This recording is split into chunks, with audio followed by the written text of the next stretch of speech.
Welcome to the Mindful ADHD Diva, the podcast for high-achieving women on a journey of personal growth and mindfulness, seeking to master ADHD in the real world.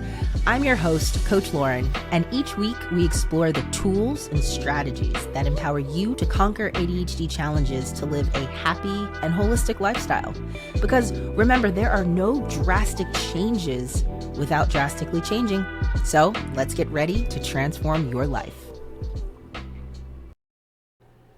This week, we are going to delve into setting boundaries. Now, this is a topic upon topic upon topic, but this has been a journey, and this should be a journey. You are learning yourself. And so what I used to think was boundaries were important for other people, meaning boundaries, I needed to put boundaries for other people, meaning that if they were not respecting my no, then I needed to be more secure in my boundaries for them to really respect my no. But we can't control other people. We can only control ourselves. And with that, I realized I needed to establish boundaries with myself, which was a really difficult concept to swallow. And if you're in that state, I think this is a really good episode for you, because if we don't have boundaries with ourselves, then we don't trust ourselves. We don't go with our intuition. And I think when you couple ADHD with that, you are extremely impulsive. And then you feel remorse later because you're like, why? I didn't even want to do that. Why did I do that? So this is a good episode because I'm going to share a story that still haunts me to this day. No, I'm just kidding. No, I mean, it really does, but I'm learning, I'm growing, I'm human, right? So of course I have to start off the episode with a critical question. So the question is, have you ever been in a position where you've told someone no, but you're not too confident in your no, and they keep pushing and pushing and pushing for that yes? And then finally you cave in, you give them the answer that they want, but then in turn, how are you feeling? You're feeling awful. And you're feeling like, okay, so they got what they wanted, but I really didn't want that. And then that cycle continues on. And then the longer it goes, the harder it gets for you to pump the brakes on it. I'm sure you can relate to this completely. Now, I'm going to give you a financial story because finances is really difficult for us ADHD people, you know, with the impulsive shopping, with the lack of executive functioning to know how to organize our finances, to, you know, forget to pay bills. I mean, it's a nightmare. And if we don't really understand our own boundaries, and this isn't just about finances, but that's my story I'm going to share. If we don't understand that, then that's when things get really complicated. So when I was building my first business, Think Dyslexia, I was building it in a state of desperation. So at first it was a hobby. It was an Instagram page that I was just putting out dyslexia content because I had this expertise and I realized that moms and teachers didn't know it. So it became something I was committed to posting 7 days a week. I was doing lives. I was interviewing people all over the world, giving them the platform to share their dyslexia story. And I truly loved it. And when I realized that I wanted to leave the school system to build my own venture, I was in a state of desperation. I was in a school that had such deep systemic racism. I had a principal who was, I think, very insecure and very uncomfortable with the fact that I was younger than her and I could do my job and her job. And on top of it, I was a Black woman. And I think that was threatening to her.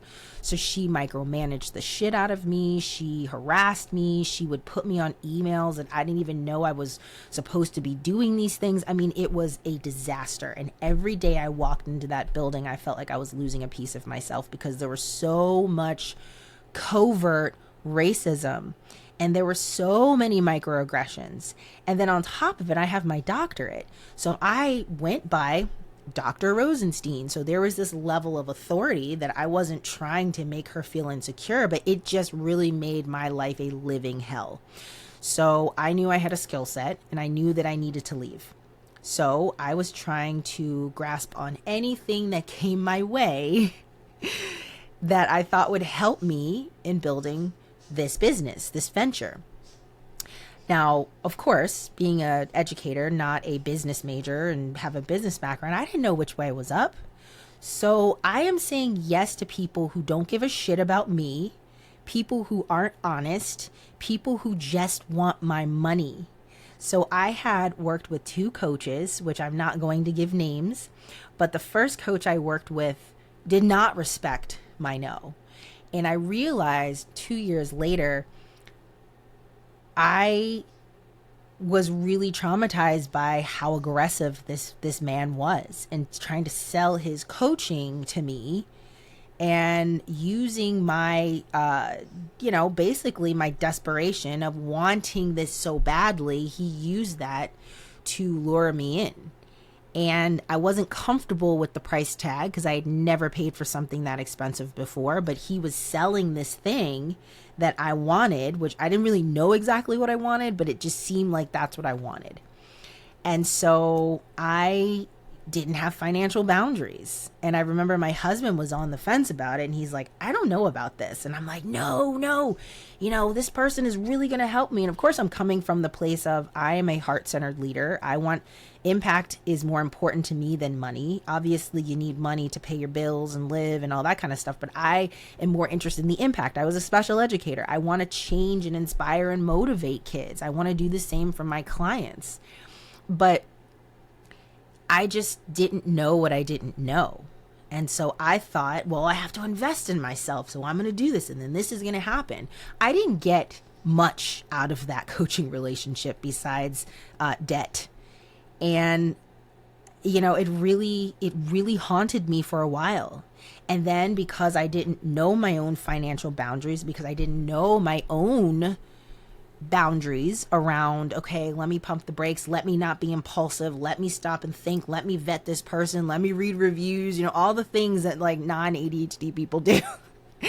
I found a woman 6 months later on Instagram, did not do my homework, but because she was the complete opposite of the man that I worked with, I went all in and just charged a significant amount of money on a business credit card that I am like now still paying off.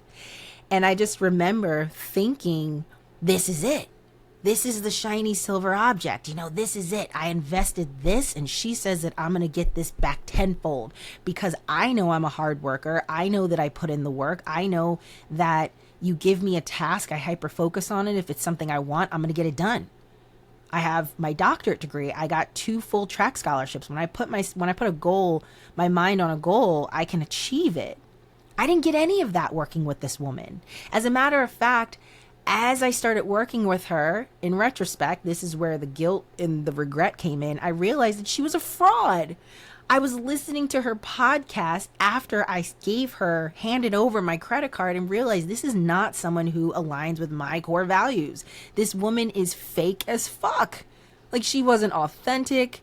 She was there was something, she was very superficial. And of course I was pissed. I was like, oh my God. So then I thought I needed to work 10 times harder. And then I remember, because I'm a very transparent, integrity is important to me. I'm a very transparent, honest person. I, pulled her aside and told her my concerns about my specific program and asked her if she could help me with X, Y, and Z. And she had a blanket statement, comment telling me my mindset was bad and that's why I'm not making money. I mean, it was a shit show. And I was knocked down. Talk about getting in the ring, being punched. I mean, these coaches took advantage of me. And now I can fast forward as my own coach because I went through that whole, talk about cognitive distortions. I went through that whole overgeneralizing. Well, all coaches are bad.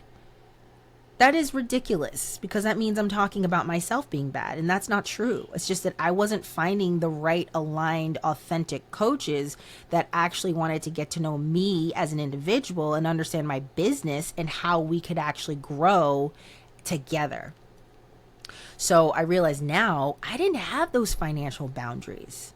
I didn't stop and say, let me actually look up this person. Let me actually see if this person aligns with my core values. See if they just have some cookie cutter, this is a quote guaranteed. Now, because I've been taken advantage of so many times in the last, I don't know, year and a half to almost 2 years, certain things I hear, I'm like, that's fake. That's a scam. If anybody tells you something is 100% guaranteed, they're blowing smoke up your ass. They just want your money. And that's not cool. That is not cool at all. So having set myself boundaries to say, all right, so another boundary I have right now is if, and that's just one example with the coaches. I mean, there were so many things I spent money on that I should not have spent money on because I thought that it was, quote, guaranteed. So now I use word of mouth. I have a mentor now who was like a coach to me. And she recommended a web design company that she knows very well, that she's worked with. So that to me opens up the door of comfortability. All right, so this is credible. She's helping me. This person's helped her. They're Black owned. I like that. All these things. So I say all that to say, first of all, you're not alone, because I know that we impulsively spend. I actually had to get rid of my Amazon account. I have not had Amazon for almost a year. And it feels damn good. Because I would just get on my phone and be like, oop, cute shirt. Oh, I need this. Let me buy 5 more Burt's Bees chapstick because I keep losing it. And then all of a sudden the credit card bill is out of control and then I can't pay it. So we have to set boundaries. Now, I want to give you the types of boundaries that you can be on the lookout for. There are tons of boundaries out there, but I think these are like the top 5. And I added financial boundaries because that was my story, and I'm going to start with that one. So financial boundaries are not just with others, it's with yourself. So maybe you give yourself, I'm only going to spend $100 of personal self-care this week. Whatever it is, make it reasonable. Don't sit here and say, I'm not going to spend any money this month past my bills. Like, that's unrealistic. For me, I love my wine. So I have to set a boundary of how much money I'm going to spend a month on wine. It kind of sucks, but it's a boundary. I'm trying to give myself that boundary. And then you need to set that boundary with others. It's okay to not be impulsive. It's okay to say, oh my God, I really like what this person is telling me and I really want to buy this, but I'm going to, push my limits and say, you know what? That sounds good. I'm going to circle back to you on that. It's even keel. It's there's no emotion behind it. There's no like, F you, I don't want this, you're in my face. There's no like, oh my God, I really want this, but and here's another thing too. We need to stop oversharing. We don't need to say, oh my God, I really want this, but I can't afford it. And like, oh, I'm going to find a way. Oh, just, I'll get back to you. Because I find that sometimes I start oversharing and that's just totally inappropriate. You don't need to do that. Because the more you overshare, the more that other person, you don't know their intent, they might use it against you. So, oh, that sounds great. I'll circle back to you. Very even keel, no up and down. It's just kind of like, all right, logical. Another boundary is physical. Now, that one is the most obvious that most people say, you're in my boundaries, you're in my space. So that physical boundary includes the setting the limits on physical touch, respecting people's personal belongings. That one's a huge one. And maintaining privacy. So I know for me, I'm not a hugger. I used to be so irritated when I lived down south that anybody and everybody was trying to fill me up. I'm like, I don't want to touch you. I don't know you. I don't want a hug from you. I don't want you to kiss me. Like, that's disgusting. And some people are offended by that. And that's okay. But as long as you're comfortable with that, or if you're in a state or a place where people are hugging and you can't really position yourself to let them know that's not what you're about, then you just kind of quietly tell yourself, all right, I'll just do this real quick and that's it. Because I've been there too, where it's like, okay, how do I juggle this? But it's no big deal if you can set yourself up that way. Personal belongings are huge for me. Like, I remember when I used to work in a school, I shared an office with several paraprofessionals, and I would always leave my area, I would wipe down, I'd Clorox my desk, because I would always have kids at my desk and boogers and, you know, all that nasty shit. And so I would always Clorox that down. I would wipe down my computer and I'd close it off, and I would have my office look, or my desk, I should say, my desk look prepared and ready for the next day. And that, to me, was my executive functioning. If it was messy, I couldn't think. If I came in the next day and my shit was all fucked up, I was not happy. So personal boundaries are big for me with the personal belongings. And then privacy is huge too. I mean, that's self-explanatory. So the next boundary is emotional boundaries. Now that one you have to do a lot of work on, because people will totally violate your emotional boundaries and not give a shit. And so if you know yourself well enough to look at the playbook, or to know yourself well enough to know, okay, this person said this and this is triggering and is going to send me here, then you can kind of set yourself up for success. So for example, you want to avoid emotional manipulation. So if you see that somebody is taking information and they're applying it somewhere else and they're messing with you, like, yeah, maybe you need to not tell that person anything, or maybe you need to just stay away from that person. Another huge thing for me is people that don't take responsibility for their feelings or actions. That's a huge, that's an integrity issue for me. That's like, you're not being honest, and I don't like that. And you're really encroaching on my emotional boundaries. So I can't be with you like that. I don't want to be around you. I don't want to talk to you. If I have to work with you or be around you, then I'm going to put up my own boundaries around that. I know that this is how this person operates. Another one is intellectual boundaries. So this is respecting others' views. So let's talk about political views, right? Avoiding intellectual bullying, maintaining a healthy skepticism. So with the healthy skepticism, I think that I didn't have those boundaries. I was just like, yeah, here's my credit card. I wasn't really skeptical about who this person is and why they're marketing this to me. Why do they want my money? Am I just an easy grab? Am I low hanging fruit? You know, there was none of that intellectual boundaries for me. Now there is. But when we also think about intellectual boundaries with respecting others' views, that's really important. I can talk to anybody. I don't care what your views are, unless you start encroaching on me.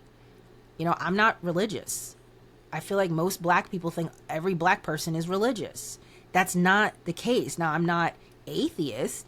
I believe in a higher power, but I don't go to church. I don't put a name to it. I'm more spiritual. I don't care. I can talk to my old hairdresser, was a Seventh-day Adventist Christian. She used to preach the Bible and all this stuff while she's cutting my hair. I would just sit there and happily listen to her, because that's what made her happy. You know, I wasn't going to disrespect her and be like, listen, I don't want to hear that. Like, you know what? You do you. Now, the second she was telling me I was going to burn in hell and, you know, you're not saved and all this kind of shit, then I have a problem. So I want people to be who they are. You know, that's just my view. But the second you start telling me I'm a bad person, that tells me something about you. You're not comfortable with where you are, so you need to put others down. And that's another conversation. Another boundary is time. Okay, this is a huge one. And I know some of us have time blindness. If someone is constantly showing up late for something, it's not okay. You know, one time, okay.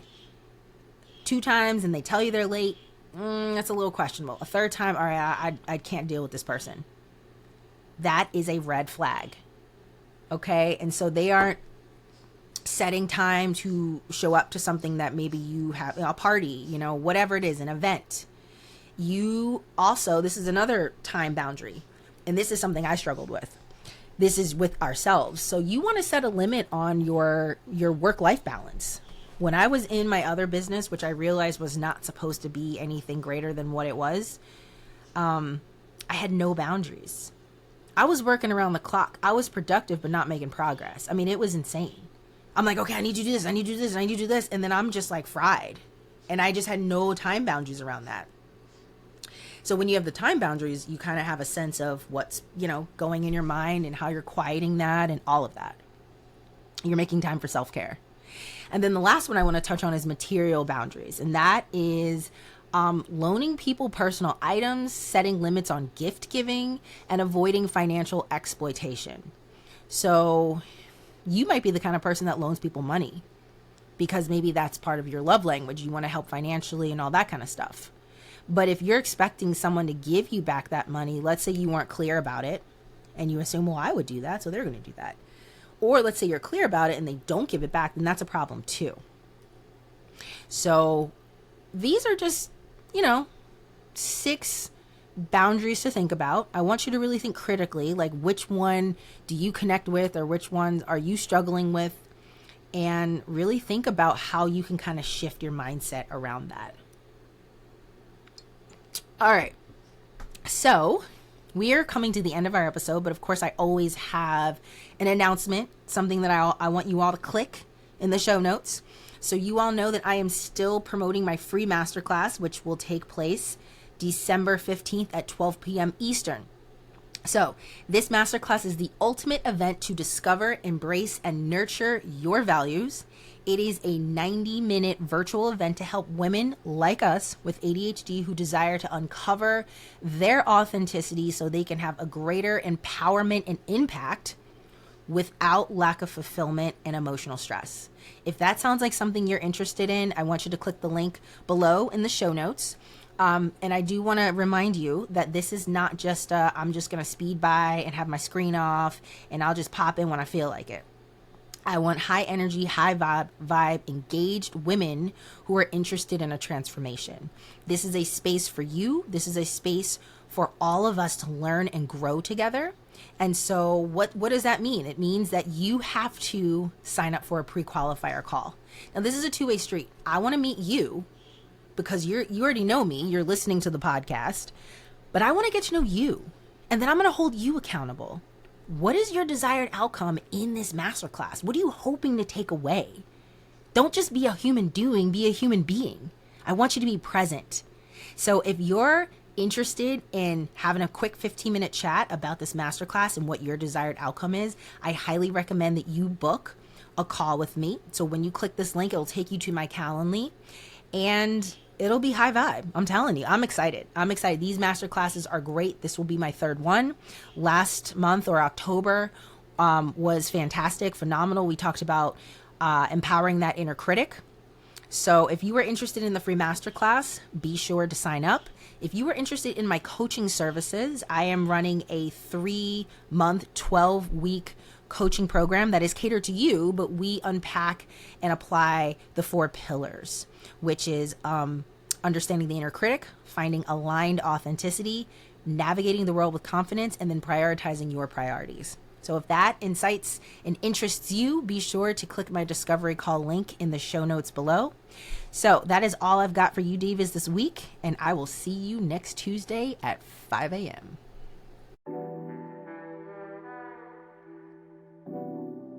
Thank you for joining us on this transformative journey today. I'm Coach Lauren, and you have been listening to The Mindful ADHD Diva. Stay mindful, stay focused, and together continue to elevate our ADHD game. And remember, there are no drastic changes without drastically changing. I'll see you next week, divas.